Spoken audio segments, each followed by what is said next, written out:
آج کل علاقوں کے اندر یہ چیز پھیلی ہوئی ہے، خاص طور سے عورتوں کے اندر، کہ عورتیں پیسوں کی قسطیں لیتی ہیں اور دیتی ہیں۔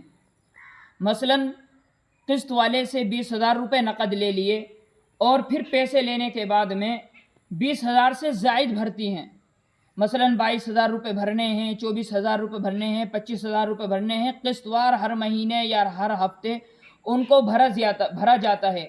یعنی جو پیسے لیے جاتے ہیں ان پیسوں کے حساب سے اور زیادہ پیسے بھرے جاتے ہیں۔ تو یہ صورت کیسی ہے؟ دیکھیے، پیسوں کی قسطوں کا جہاں تک تعلق ہے، پیسوں کے اندر کمی زیادتی یہ جائز نہیں ہے۔ مثلا نقد میں 20,000 روپے لے لیے، پھر اس کے بعد میں قسطیں 20,000 سے زائد کی بھر رہے ہیں، 22 یا 24,000 روپے، یہ سود ہے۔ اسی طریقے سے کہ قسط بھرنی شروع کر دی اور اس کے بعد میں آخر میں جا کر 20,000 سے زائد پیسے لے لیے، 22,000 24,000 روپے لے لیے، بھرے 20,000 روپے اور پیسے لے لیے زیادہ، تو یہ بھی سود کی قسم ہے۔ یہ دونوں صورتیں ناجائز اور حرام ہیں، اور سود کی بہت سخت وعید اللہ رب العزت نے قرآن کریم کے اندر، خود اللہ کے رسول صلی اللہ علیہ وسلم نے احادیث مبارکہ کے اندر تباہی بربادیاں بتائی ہیں۔ اس لیے ہمیں سود سے بچنا چاہیے۔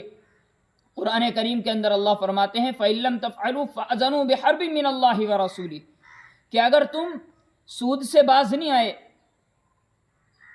ایسے لوگ کہ جو سود سے باز نہیں آئیں گے ان کے لیے اللہ ایک ڈانٹ ڈپٹ پر فرما رہے ہیں، اللہ ان کے لیے ایک وارننگ دے رہے ہیں، فَأْذَنُوا بِحَرْبٍ مِّنَ اللَّهِ وَرَسُولِهِ، کہ ایسے لوگوں کے لیے اعلان کر دو اللہ اور اس کے رسول سے جنگ کا۔ آپ اندازہ لگائیے کہ کوئی انسان اللہ سے اور اس کے رسول صلی اللہ علیہ وسلم سے کوئی جنگ لڑ کر کامیاب نہیں ہو سکتا۔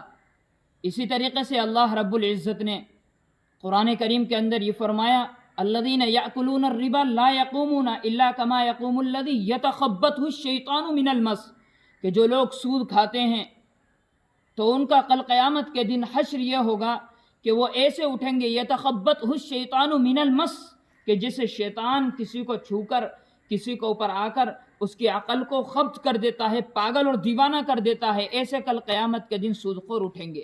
اور اللہ کے رسول صلی اللہ علیہ وسلم نے حدیث پاک کے اندر یوں فرمایا کہ جس قوم کے اندر سود پھیل جاتا ہے، اللہ رب العزت اس قوم کو تباہ اور برباد کرنے کا فیصلہ فرما لیتے ہیں۔ ایک حدیث کے اندر فرمایا جس قوم کے اندر سود پھیل جاتا ہے، اللہ اس قوم کے اندر پاگل پن پیدا کر دیتے ہیں، اس قوم کے اندر پاگل اور دیوانے پیدا ہوتے ہیں۔ اسی طریقے سے اللہ کے رسول صلی اللہ علیہ وسلم جب معراج کی جانب گئے تو معراج کو جاتے ہوئے کچھ لوگوں کو دیکھا کہ جن کے پیٹ بہت موٹے موٹے ایسے جیسے گنبد ہوتے ہیں۔ اللہ کے رسول صلی اللہ علیہ وسلم نے حضرت جبریل سے پوچھا جبرائیل یہ کون ہیں؟